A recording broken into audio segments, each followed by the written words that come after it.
नहीं करना चाहिए। एहतजाज मुल्क के लिए अच्छा नहीं है। एहतजाज की कोई तुक नहीं बनती, बिल्कुल पुरअमन रहना चाहिए। सुप्रीम कोर्ट पाकिस्तान ने रसाई दे दी है, अब मैं कहता हूँ एहतजाज को मौखर गिर देना चाहिए।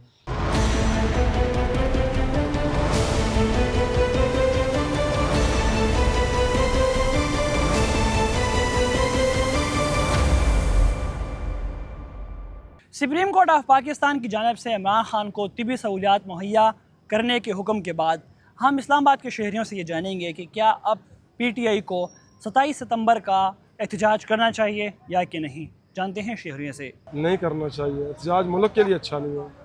इसलिए हम कह रहे हैं कि ये अगर उनकी आ गया वो अस्पताल में तो बस ठीक है, बेहतर हो गया, अच्छा हो गया। कोशिश करें कि कोई भी काम करें मुल्क के लिए।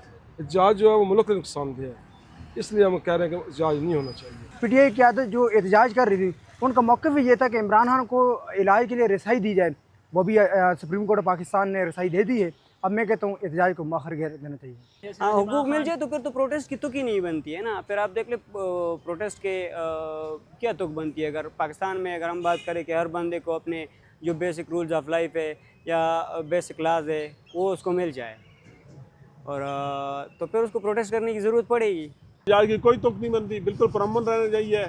बस इसी तरह जो है ना एहतजाज करेंगे, फिर गवर्नमेंट भी सामने आएगी, गवर्नमेंट के साथ जो है हमने मुजामत गुमा में फिर नताइज फिर उल्टे होते हैं। तो इसलिए कि कहते हैं कि मतलब है ये कि बिल्कुल एहतजाज नहीं होना चाहिए और पुरअमन रहना चाहिए। नहीं, अब एहतजाज नहीं करना चाहिए। जो आपको मुतालबा है अगर वो पूरा हो रहा है फिर एहतजाज करने की कोई ज़रूरत नहीं है।